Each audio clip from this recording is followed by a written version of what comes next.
সত্য কথা কি জানেন, শাড়ির আঁচলে আগুন যদি লাগে, শাড়ি খুললেও বিপদ, আবার না খুললেও বিপদ। ঠিক তেমনি কিছু কিছু আত্মীয় স্বজন আছে, তাদের সাথে সম্পর্ক রাখলেও বিপদ, আবার না রাখলেও বিপদ। এটা মিলিয়ে দেখবেন। সম্মানিত দর্শক, আসসালামু আলাইকুম। আমি ফাতেমা বলছি নারায়ণগঞ্জ থেকে। সবাইকে ওয়েলকাম জানিয়ে শুরু করছি নতুন দিনে নতুন আরও একটি লাইফস্টাইল ব্লগিং ভিডিও। আশা করছি সম্পূর্ণ ভিডিওটি শেষ পর্যন্ত দেখলে ভিডিওটি আপনাদের কাছে অবশ্যই ভালো লাগবে। সকাল ঘুম থেকে উঠে গাছে পানি দিয়েছি, এরপর ঘটর ঝাড়ু দিয়েছি, তারপর চা বিস্কিট খেয়ে এরপর চলে গিয়েছি নুডলস রান্না করতে। আজকে হচ্ছে নুডলস দিয়ে সকালের নাস্তা খাওয়া হবে। তো যাই হোক, আমরা তো চা বিস্কিট খেয়েই নিয়েছি, ছেলেমেয়েরা এখনও ঘুম থেকে ওঠে নেয়। আর আমি হচ্ছে সবজি দিয়ে এখানে নুডলসটা রান্না করে নিচ্ছি। তো ওই পাশে তো আমি নুডলস সিদ্ধ করে আগেই ছেঁকে নিয়েছিলাম, তারপর হচ্ছে সবজিটা দেওয়ার পর এগুলো হয়ে যাওয়ার পর, সিদ্ধ হয়ে যাওয়ার পর হচ্ছে আমি এখন নুডলসটা দিয়ে নুডলসের যে মশলা সেটাও দিয়ে দিলাম, আর বাকিটা হচ্ছে সবজি রান্না করার সময় দিয়েছিলাম। তো হয়ে গেছে নুডলস রান্না। এখন হচ্ছে বেড়ে আপনাদের ভাইয়াকে দিব, আর ছেলেমেয়েরা ঘুম থেকে উঠলে ওরা পরে খাবে। এই ফাঁকে হচ্ছে আমি আবার আমার গাছগুলোর একটু যত্ন নিব। তো এই যে দেখছেন আমার মানি প্লান্ট গাছটা হচ্ছে ছোট্ট একটি টবে আছে, সেটা বাড়তে বাড়তে কতটা নিচে নেমে গেছে।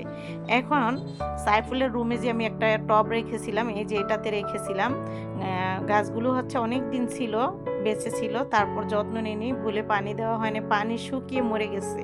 তারপর আবার নতুন করে আমি পানি দিয়ে এখানে রাখলাম। তো এখন হচ্ছে ঘরটাকেও মুছে টুছে নিয়েছি। যাই হোক, ভিডিও বড় হয়ে যাবে, যার কারণে আমি সেগুলো আর দেখালাম না। একটু সেলাই করতেও বসেছিলাম, যা কিছু করেছি অল্প অল্প ক্লিক নিয়ে আপনাদের সাথে শেয়ার করছি। তো এই যে এরই ফাঁকে কিন্তু আমি আবার আরও আমার ভিডিওর যে অন্য কাজ আছে, তো সেগুলো করে নিয়েছিলাম। এই জন্য ড্রেসও চেঞ্জ করা হয়েছিল। যাই হোক, সেই ভিডিও বানিয়েছিলাম এর জন্য আর কি, পেজের জন্য।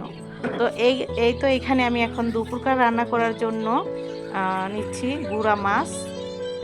কাচকি গুঁড়াটা ভালো করে বেছে ধুয়ে নিয়েছি ভালো মতো। তারপর এখানে আদা রসুন বাটা, পরে হচ্ছে কাঁচা মরিচের ফালি, আবার কাঁচা শুকনো মরিচ, তারপর হলুদের গুঁড়া, ধনিয়া গুঁড়া, আদা রসুন বাটা এসব দিয়ে, তারপর হচ্ছে আমি হালকা হাতটা ধুয়ে একটু পানি দিয়েছি, মানে অল্প পরিমাণে পানি দিয়ে এখন মাখিয়ে একবারে বসিয়ে দিয়েছি ঢাকনা উঠিয়ে। এখন একটু আলতো করে নেড়ে দিব, নাড়ালেও হয়, আবার বেশি নাড়াচাড়া করা যাবে না, তাহলে এমনিতেই ছোটো মাছ আরও ভেঙে যাবে।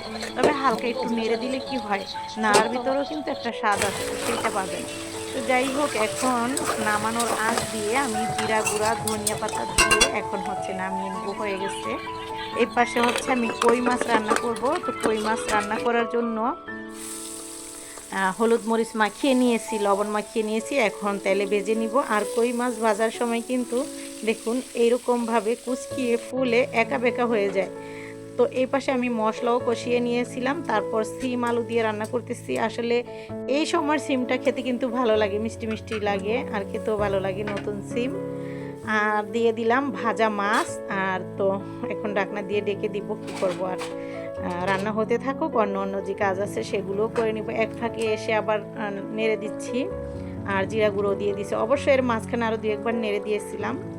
যাই হোক, বুঝতেই পেরেছেন যে ভিডিও বড় হয়ে যাবে, এই জন্য ডিটেলস দেখাইনি। আর দেখুন কতটা সুন্দর হয়ে গেছে, আর ফুল আছে রান্না করেছি, অনেক ভালো হয়েছিল রান্নাগুলো। তো রান্না বান্না শেষ করলাম, ডাল রান্না করেছি, মাছ রান্না করেছি 2 পদের কাচকি মাছ, তারপর হচ্ছে এই মাছ।